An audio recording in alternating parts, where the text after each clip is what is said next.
俺是大柠檬罗老师。好了好了，上课了啊。If this is level 0 and your writing skill was like here for the previous 5 months or so, now your skills have doubled. Okay, wow, good. All right, so I like the structures, like I said. What else? On the walls of Benjamin's bedroom, and you have brackets, a combination of different punctuations as well. Brackets, apostrophe. You have the semicolon here, and a very how should I put it? A very humble,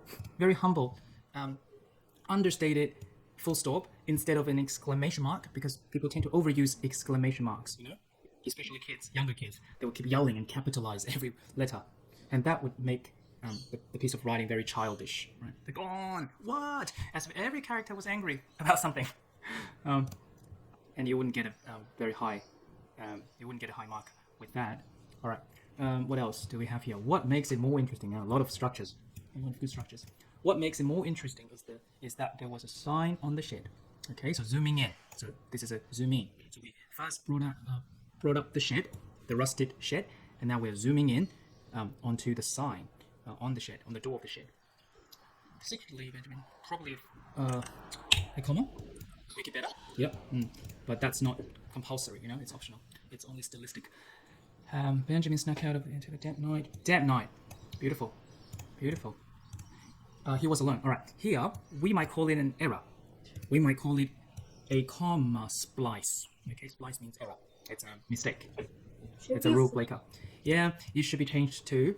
So there are 3 ways in which you can do it. 1, full stop plus capitalize letter, uppercase. Number 2, semicolon. Correct. You're an expert in this respect now. Number 3, you keep the comma, but you add a conjunction. But. But. Okay. All right. You can say but, or you can say and. Yeah. Which one sounds better in this context? He snuck out, but, or he snuck out and. I think and. Yeah, I think and would be more natural. Hey. There it was. Okay. Good structure. The rattling. Yeah. So you're not specifying what it refers to. You save it for later. Yeah. So you're not spoiling the fun. You're saving the surprise for later. And this is good. This is nice and slow writing. It was stinging his ears, almost like, yeah. Okay, kind of like simile. Simile, he couldn't stand it. Short sentence. Slamming the ing format. We talked about that. Nothing except the structure. Yeah, short sentence. Something wasn't right. You can use colon as well. Okay, because that's usually for explaining or revealing the answer. Okay, something wasn't right, and the thing that wasn't right is the ghostly figure. All right.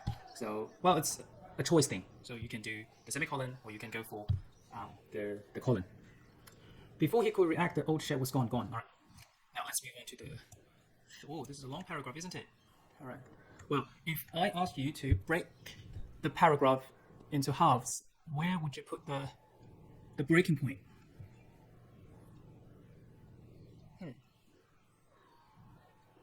Not exact halves, of course, but a logical breaking point, which makes it easier for the readers to, take the information in, to let the information sink in better. Otherwise, it's just a whole chunk of, words. From the butt. From whose butt? From the butt. What butt? What he heard. Which line, please? Here. I don't see the butt. All right. Okay, so let's try that. All right, let's try that. Thank you. All right, Benjamin was frozen. Go. Benjamin was frozen, but his other stroke was disrupted by James. It might have been him, but no one knows. That could have been a distraction. After a while of investigating, Benjamin saw a thin black line running all the way to the other side of the field. He followed it. There was no turning back. It led him to an old abandoned house. At first, he couldn't understand it. He began to connect the relationship between the key and the keyhole. He punched it through. Stepping cautiously, Benjamin saw a picture, the same picture in his hands. It read Christopher Stevenson, 1896. Pictures of his daughter was hanged up, and he realized that the woman in the picture is his grandmother. Precious jewels were laid everywhere, but he heard a buzzing sound. He quickly filled his pockets up with jewelry and ran to the drawer to see if anything was there. Suddenly, a cold sense of shock spread over him. He was back alone with the jewelry. James was gone. Yeah. Let's take a break. All right. Okay, so we were talking about the comma splice earlier on.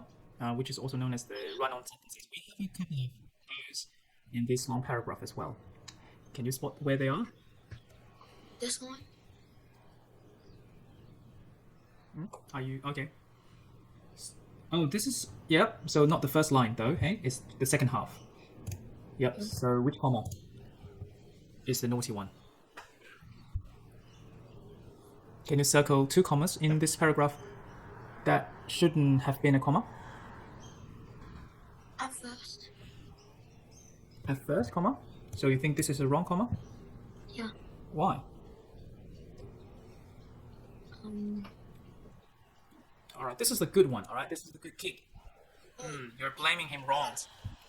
Yeah. they didn't understand anything. Well, this is another good kid, Ryan. You're blaming it onto the wrong kids. Or the helicopter here comes. Yeah, we've got a chopper passing by, which is very loud. That one? That's a good kid. 你冤枉了3个好孩子啊。逗号怎么用啊？你看，我们现在变成中文了啊。你看 after 是不是说 time？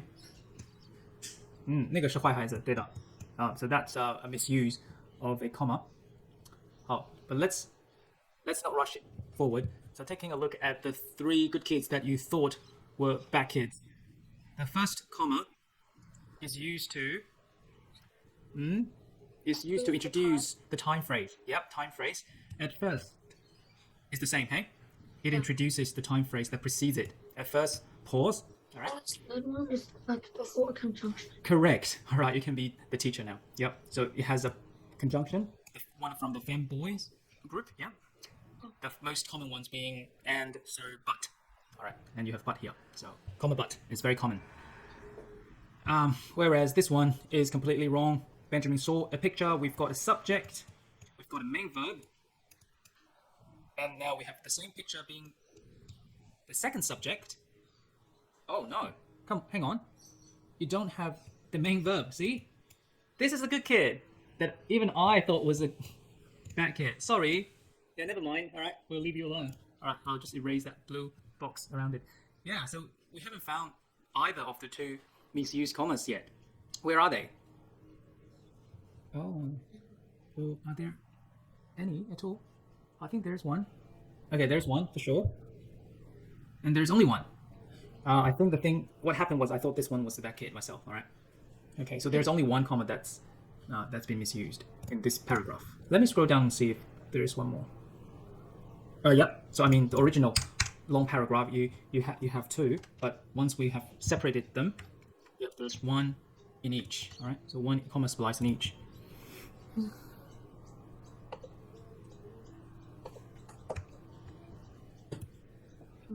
Yep, so do you want to try? Have another go? Or do you want to hear me explain if you're totally stuck? Explain. What's that? You want me to do it? Or you're happy to do it yourself? Alright. So did you find it though? So did you find which comma was the bad kid? I found the one on the second. Oh, second one. Yeah, it's very easy to see because there's only one comma in the new paragraph, hey? This one. Because we have a main verb. That's a main verb of he, the subject. So filled, the action word filled is done by he, alright? Or was done by he. Now, it's here. Look, it's here. The first line. Can you see? Oh, yeah. Just drawing the eyeball, eyelashes. Yeah, he followed it. He, subject, followed, verb, and then that should be the end. But you have a main verb, was. There was no turning back, right? So 2 bad kids. Got it? All right. Yes. So I think it will be all right for that plan. The test next week, if you can avoid comma splices, and when you are not sure. So when in doubt, try to use more semicolons or full stops. All right. But bear in mind also that don't blame the good kids. That's the time comma, and yeah. Okay. I still think this paragraph is still too long, alright? It's still too long. I would probably... where would I separate the paragraph again? Well, you can have multiple short paragraphs, you know? Yeah. Yeah, what I tend to do is I create as many short paragraphs as possible.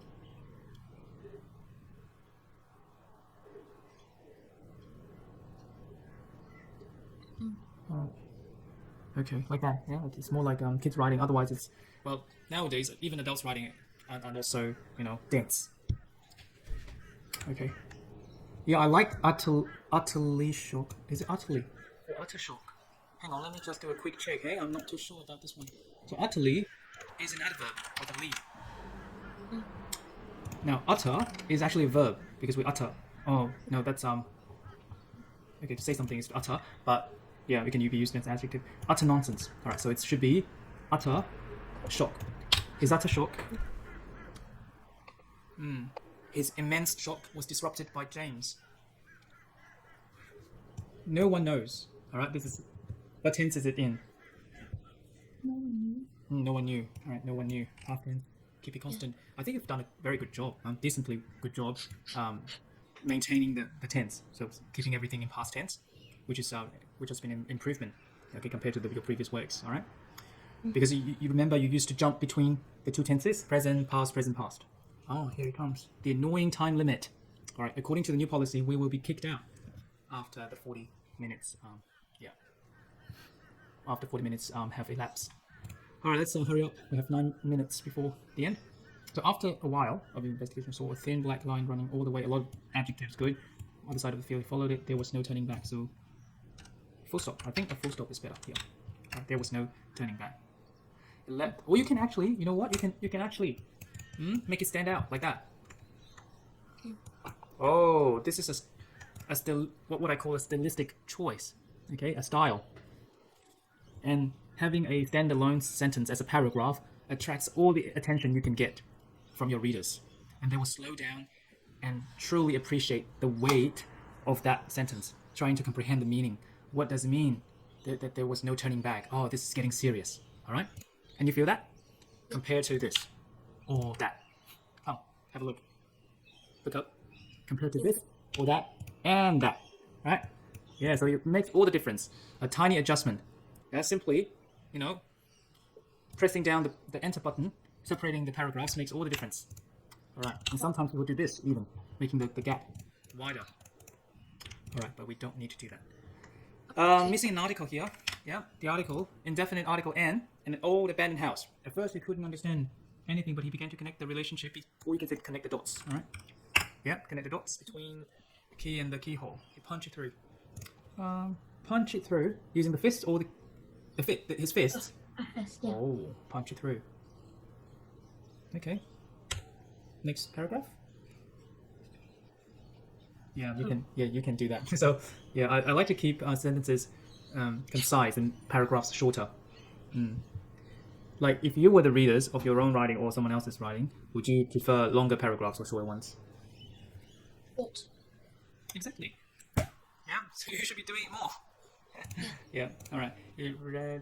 Pictures of his daughters was hanged up. We say hanged for execution. That's hanged up. Is it past tense? It's done for. It's past participle. It's called. It was hung up. Yeah, hanged is always right. Just to clarify, using my favorite dictionary, Longman or Longman. So both past tense and past participle hung. Never hanged, because hanged is reserved for killing people by hanging. Hanged. I can show you. It should be here. Oh no, it's not this one. Where is it? Hanged. Ah, kill. There we go. See? Hanged. Kill or be killed. Oh, it's a good saying. Kill or be killed, which means you have to fight for your life. All right. Kill or be killed. All right, stepping cautious. Another ing structure as the beginning of your sentence. Good. So picture the same picture in his hands. All right, this is good. All right, this is what we call good repetition. Picture, comma, the picture in his hands. And this is not a backhead because you're explaining without using a main verb. Okay. Okay, we've done that. Not was. It's were or had been because plural. Yep. Yeah. We missed that point. All right, now you can finish the whole thing. Go. James James was gone, Benjamin quietly sneaked up the stairs to his parents' room and hid the picture, cake, and the jewelry under the pillow. The next morning, his mother found the stuff and bought another king-size bed with gold covering. Okay, so single parent or both dad and mom? Mom and dad. Parents. So what's wrong here? What does that tell your readers? So that's single parents. Yeah. We should move the S in front of the apostrophe to indicate that both parents are being referred to here. And also the pillow. Just one pillow or two pillows? His mother found Just one or two? one. Just one. Alright. All the stuff. Okay, and bought another king size bed with gold covered on top. Another king size bed. But they are super rich, aren't they? So king size might not do, might not be enough, alright? Yeah. Super king size. I don't know. What's the next size up? Mega. Mega king size. Okay.